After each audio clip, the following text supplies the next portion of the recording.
Hey, what's your podcast? Talking about Black everything. Black everything. Black everything. Okay, so Father, my first question to you is, I want to ask: do you think DEI helped or hurt Black Americans? I can't tell you. I got friends and family that was able to get into college because of it, and to get into good colleges. So I think in general it was good for black people. But now that we don't have it anymore, thanks Trump. We need to just start relying on our own abilities and our own excellence. Because we are black people are the smartest people in the world. So that's my answer to that. Okay, my next question is: do you think that like reparations for slavery, do you think that should still be pursued in this day and age? So when it comes to reparations, I'm not gonna lie to you. It is really not likely. It's not really something we'll get, which is crazy because Native Americans did get some sort of reparations in the form of money and land. Black people didn't get none of that. So, I mean, it would be nice. Wouldn't it be nice to get us a nice little stimulus check Yeah. for being black and all the persecution that we all had to go through all these many years? I think it would be great. I don't think it's likely though. Okay. Next question. I wanted to, so you know how, the governments are trying to reform police. Do you think that is working to even just like a lesser extent? You think it's working? Do I think police reform is actually happening? Mm-hmm. I know it's a bunch of laws and new procedures on the books. Do I see it in real world instances? No. To me, they still have the same procedures that they've been having. You ever ask yourself, how come when you see a black person pulled over, there's at least 2 cops cars? But when you see a white person pulled over, they can handle that by themselves, just 1 car. Why is that? That's part of the police procedures. They automatically are intimidated by black people, so they feel they need backup, and it's literally written in the procedures to call backup when you have a black person there that you just pulled over. Even though most of the gun violence towards police officers has occurred with Caucasians. That's an interesting fact then, huh? Yeah. Kind of weird.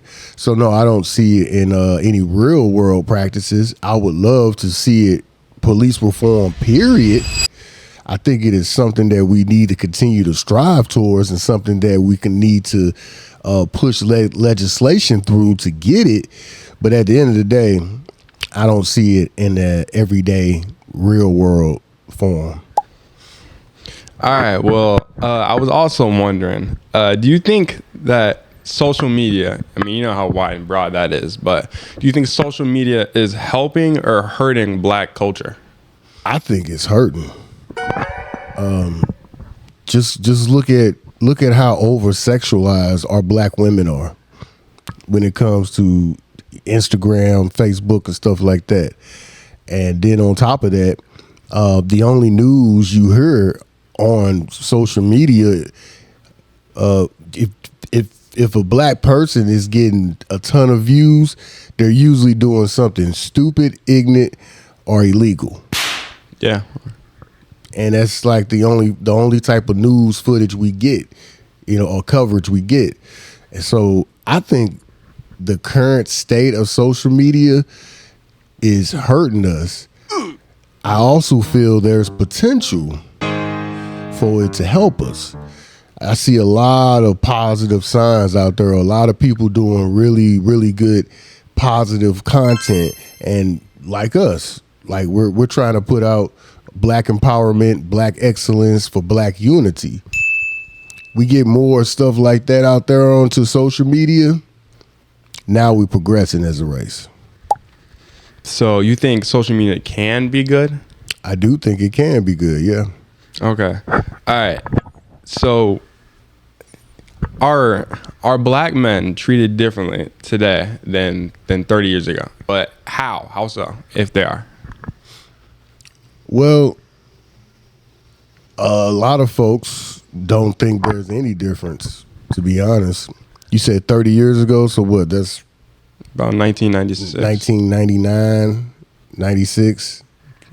So yeah, actually, you would have been alive during those times, huh? You would have been alive during those times, right? Oh, you trying to be funny?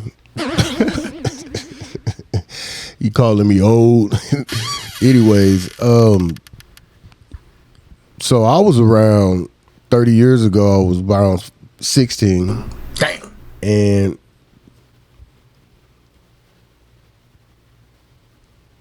I think the police situation was slightly worse.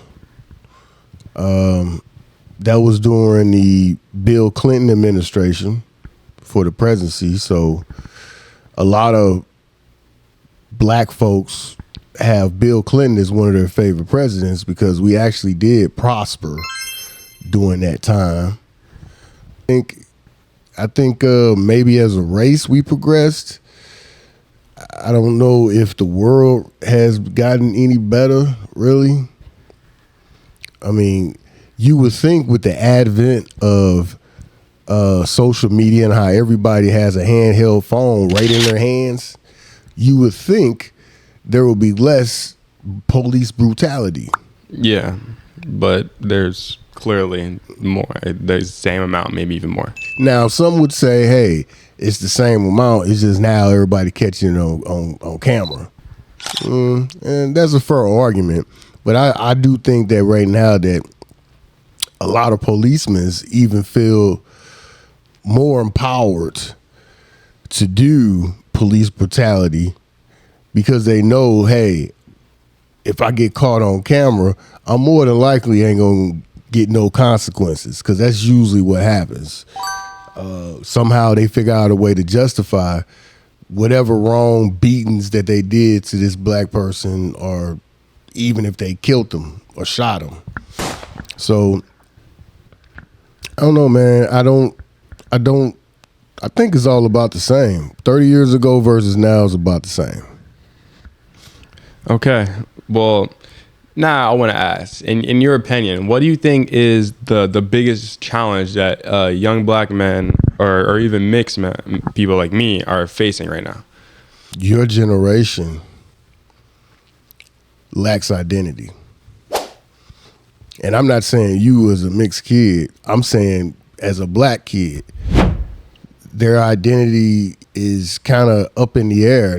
I don't even believe that black people today are as proud of being black as let's say we were back when I was a teenager or whatever. I used to always walk around and see people in African jewelry, African clothing, even all the way to the headbands, and they would go all out. Ain't never seen Africa in their life, but they was rapping it like it was. Sometimes they had a whole country on a chain, and you could just see Africa, the country. I don't see that very much nowadays. Yeah, now people are just wearing masks. Yeah, man, that's crazy too. Man, stop wearing masks everywhere you go, dog. You're not gangster. I know real gangsters. They don't walk around in masks. Stupid. But yeah, like you guys, I would say y'all like the lost generation, man. Y'all really don't have a strong grasp on your black identity, your black history, the things that make you excellent. Like they very rarely would teach you about black history in school. Nobody ever wants to point out that the original Homo sapiens everybody living today, their ancestors were black. They don't like mentioning that. They just move right on to when they went to the other continents, like the Asias or the Europes and all that. That seemed to be where everybody starts the human experience or the human lineage. It's a deliberate attempt, I believe, today for this generation, you guys, to not know your history. Well, that brings me to my next question. Do you think Black history should be taught differently in schools? Absolutely. How so? What do you think? It should happen? definitely be taught more. It should be as important, if not more important, than American history. So you think it should have its own specific class too? I think that you should integrate Black history into every aspect of every subject, just like white history is. I mean, this sounds crazy, but they even got white history in math. They'll tell you real quick about what was that theorem you told me about? Pythagoras. Yeah. That's a you knew that. You reminded me of it. I hadn't even heard it since I was in 8th grade. So they still teaching you that. Let you know it was a white man that made it, right? I actually didn't know that. Okay, well, you probably could have guessed it. Yeah. But at the same sense, it's just the black part of, history just seems to be removed out of the school system and the curriculum. And I think this is deliberate. And I think that us as black people need to stop allowing this disrespect of our history and ancestry. We need to go to our schools, go to your PTO meetings, or go to wherever little meetings to where they decide who the superintendent is, and you stand up and you stress to these folks, we need Black history in schools. Hey, what's your podcast Black everything. Black everything. Black